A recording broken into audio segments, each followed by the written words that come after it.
And right now, you're standing at ground zero of title overload.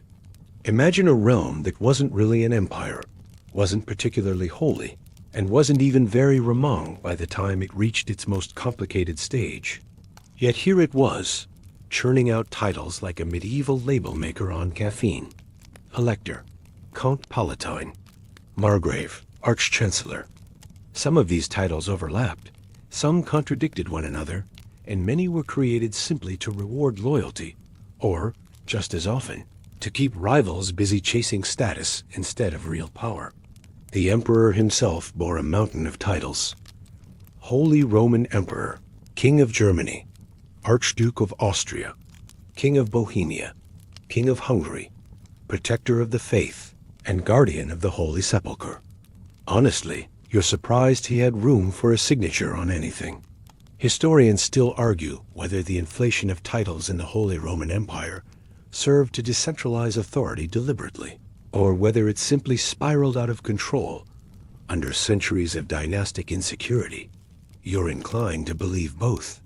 Because here, titles were currency, and the empire minted plenty. At its peak, the Holy Roman Empire contained hundreds of semi-independent entities, duchies, counties, bishoprics, free imperial cities, and ecclesiastical states. Each lord, abbot, or mayor wanted recognition. So the imperial chancellery responded with a flurry of official documents. Imperial Knight of the Order of the Golden Spur, Count of the Swabian Marshes, Free Lord of the Upper Road, Imperial Burgrave of the Silver Valley. Some of these sound like they were invented during a long bath, but they were all quite real and jealously guarded. A classic example? The title Elector. Only 7 nobles originally held it, the elite few who had the right to elect the emperor. But over time, more electors were added, demoted, or fought over. At one point, there were 3 different rulers all claiming to be the legitimate elector of Saxony. The job didn't come with much land or an army, but it did come with prestige and the occasional chance to leverage bribes from hopeful emperors-to-be.